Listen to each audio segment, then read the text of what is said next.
I'll tell you one thing that God is a great rewarder of those who are thankful for whatever He does for them. దేవుడు చేసిన దాన్ని బట్టి ఎవరైతే కృతజ్ఞత కలిగి ఉంటారో వారికి దేవుడు బహుమానాన్ని ఇస్తాడు. If we are not thankful for God, what God has done, we don't get much more from Him. దేవుడు ఇప్పటికే చేసిన దాన్ని బట్టి మనం కృతజ్ఞత కలిగి లేనట్లయితే ఇంకెక్కువగా దేవుడు ఏమీ చేయలేడు.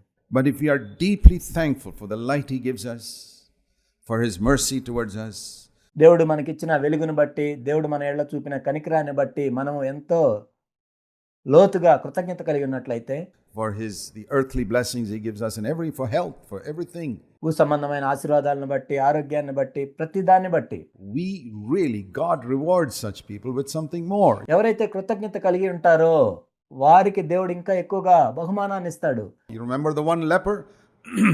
10 lepers came to Jesus for healing. మనం చూసినట్లయితే 10 మంది కుష్ఠరోగులు స్వస్థపరచబడినప్పుడు a lot of people shout and cry out in prayer for some need to be met. చాలా మంది అవసరంలో ఉన్నప్పుడు ప్రార్థన చేస్తారు, వాళ్ళ అవసరం కోసం అరుస్తూ ఉంటారు. 10 of them came to Jesus like that, lepers, and they were all cleansed. ఆ విధంగా 10 మంది కూడా వాళ్ళ అవసరంలో ఉన్నప్పుడు ప్రభు దగ్గరికి వచ్చారు. ఆ 10 మంది కూడా శుద్ధి చేయబడ్డారు. But one man decided, hey, I'll raise my voice when I was in need. Why not raise my voice when the Lord has answered my prayer? కానీ ఒక్క వ్యక్తి ఏమనుకున్నాడంటే, నా అవసరంలో ఉన్నప్పుడు నేను గొంతెత్తి అడిగాను కదా, మరి నా అవసరం తీర్చబడ్డాక కూడా కృతజ్ఞతతో ఎందుకు నేను గొంతెత్తి చెప్పకూడదు అని అనుకున్నాడు. Only one man thought of that. ఒక్క వ్యక్తి మాత్రమే అలా అనుకున్నాడు. And he came back and in a loud voice, he wasn't softly, he didn't whisper in Jesus' ear, thank you Lord. ఆ తర్వాత ఆయన గొంతెత్తి చెప్తూ ఉన్నాడు. ఏదో చెవు దగ్గరికి వచ్చి ప్రభువా నీకు వందనాలని చిన్నగా ఏమీ చెప్పట్లేదు. The same loud voice with which he cried out, Lord heal me, with the same loud voice he cried out so that everybody could hear. ప్రభువా నన్ను స్వస్థపరచమని ఎలుగెత్తి ఏ విధంగా గొంతెత్తి ఆయన అడిగాడు, అదే విధంగా స్వస్థపరచబడిన తర్వాత కూడా కృతజ్ఞత కూడా అదే గొంతెత్తి అదే విధంగా ఆయన చెప్తూ ఉన్నాడు.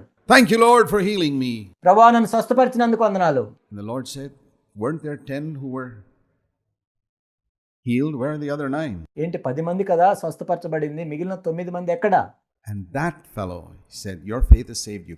He got salvation. ఆ వ్యక్తితో ప్రభు చెప్పింది ఏంటంటే, నీ విశ్వాసమే నిన్ను రక్షించింది.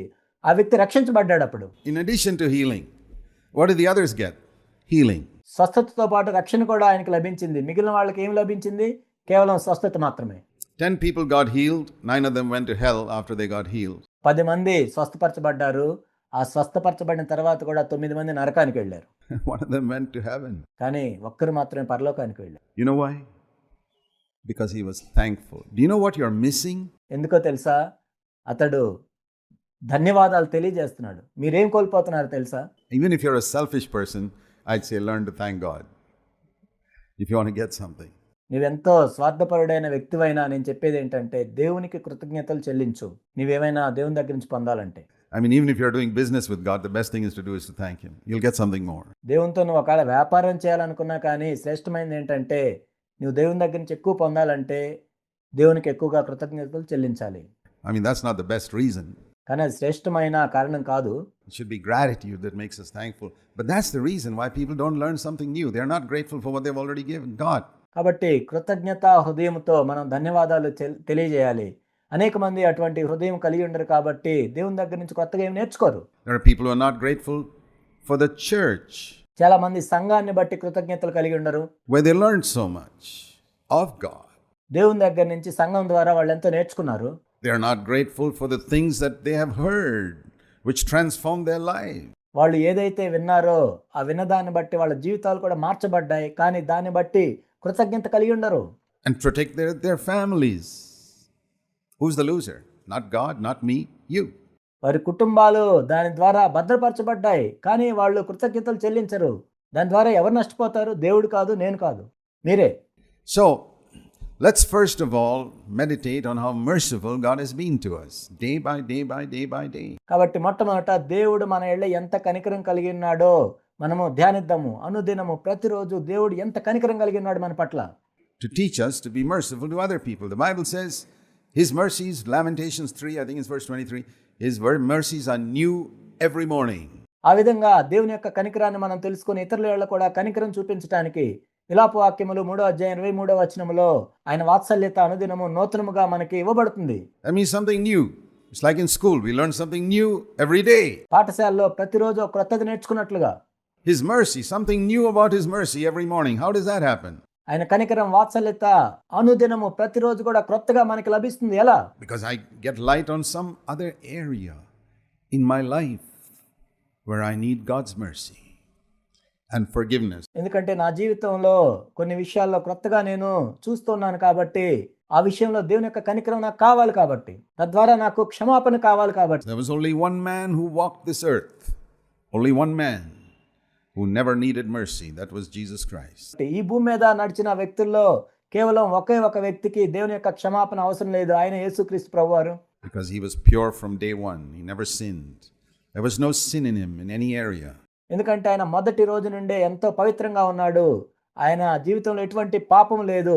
All the rest of us, the best of us, need mercy every single day. I'd say every single moment. కాబట్టి మిగిలిన మనందరికీ కూడా, మనం ఎంత శ్రేష్ఠమైనప్పటికీ కూడా, ప్రతిరోజు ప్రతి క్షణము కూడా మనకి దేవుని యొక్క కనికరం కావాలి. Don't ever forget that, brothers. The reason why we put that verse right up at the back is because I discovered through the years of observing Christendom. సహోదరులారా, దీన్ని ఎప్పుడు కూడా మర్చిపోవద్దు. మన వెనకే ఎందుకు దాన్ని పెట్టామంటే, అనేక సంవత్సరాల నుంచి క్రైస్తవ్యాన్ని నేను గమనిస్తూ ఉన్నాను. Please listen.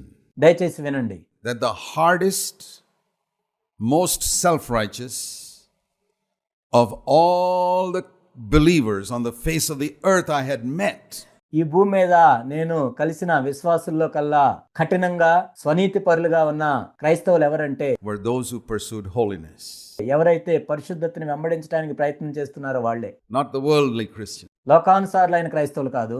Worldly Christians were very merciful to others because they themselves are so worldly and sinful. It's not difficult. లోకానుసారులైన క్రైస్తవులు ఇతరులు ఎంతో కనికరం చూపిస్తారు. ఎందుకంటే వాళ్ళే లోకానుసారులుగా ఉంటారు, పాపంలో జీవిస్తుంటారు కాబట్టి వాళ్ళకి అదేం కష్టం కాదు. They see some guy living in sin, they say, that's okay. Because they themselves live like that. ఎవరైనా పాపంలో జీవిస్తున్నట్లయితే అది పర్వాలేదులే అనుకుంటారు, ఎందుకంటే వీళ్ళు కూడా పాపంలో జీవిస్తుంటారు. But the hardest and the most self-righteous were those who preached holiness and who pursued holiness. కానీ కఠినంగా స్వనీతి పరులుగా ఎవరుంటారంటే, ఎవరైతే పరిశుద్ధత గురించి బోధిస్తూ ఉంటారో, ఎవరైతే పరిశుద్ధతను వెంబడిస్తూ ఉంటారో వాళ్ళే ఉంటారు. I saw that in individuals. I saw that in churches. నేను వ్యక్తులుగా చూశాను, సంఘములుగా కూడా దీన్ని చూశాను.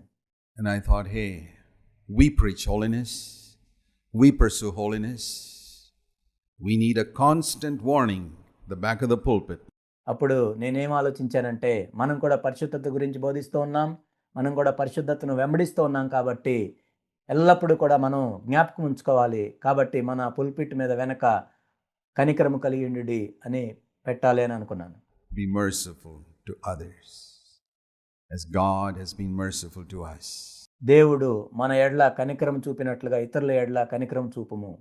That's the only thing that will save us from self-righteousness, from being hard on others, from being judgmental. స్వనీతి నుంచి, ఇతరుల ఎడల కఠినంగా ఉండటం గురించి, తీర్పు తీర్చడం గురించి, అది మాత్రమే మనల్ని రక్షిస్తుంది. Critical, finding fault, blaming others, all the wretched, demonic.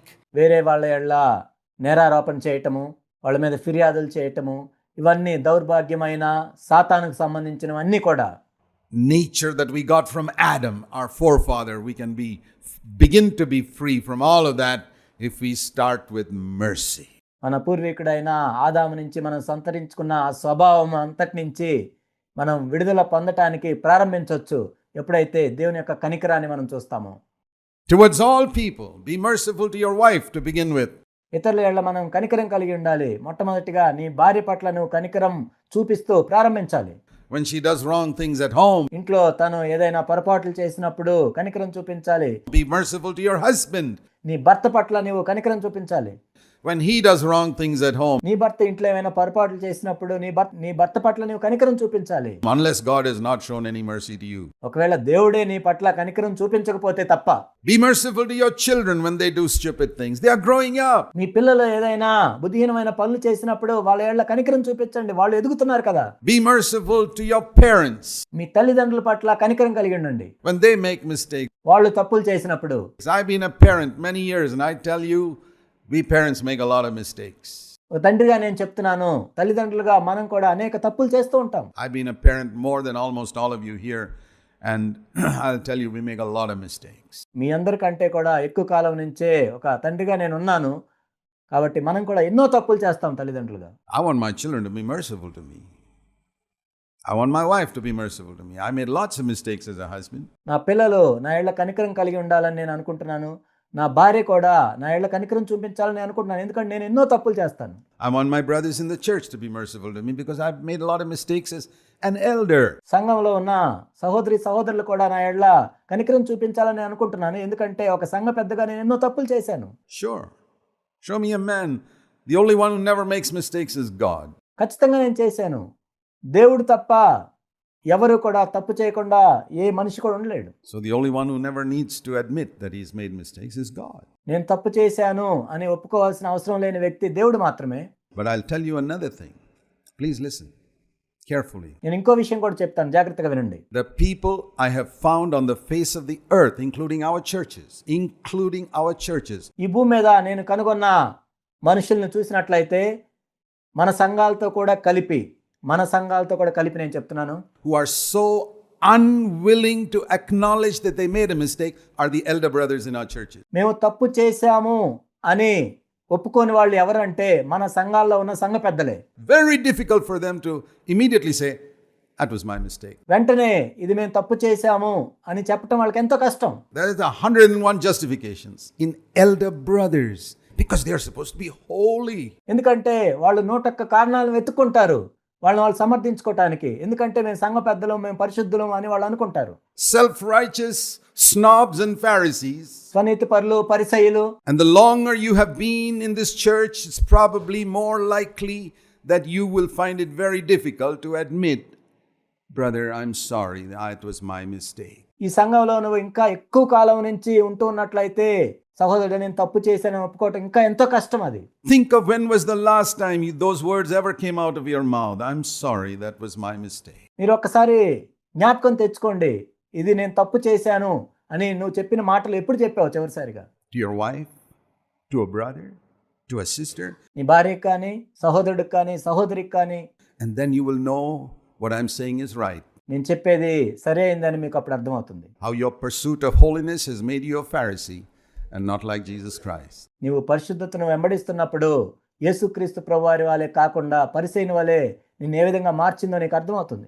You haven't understood mercy. And I'll tell you, you've been a tremendous loser all these years because you haven't grown. నీకు దేవుని యొక్క కనికరం అర్థం కాలేదు కాబట్టి ఇన్ని సంవత్సరాలు కూడా నువ్వెంతో కోల్పోయావు. నీవు దేవునిలో ఎదగలేదు. We grow when we learn to be merciful, when we appreciate God's mercy. మనము కనికరం చూపించటం నేర్చుకున్నప్పుడే మనం ఎదుగుతాము, దేవుని యొక్క కనికరాన్ని మనం అర్థం చేసుకున్నప్పుడే.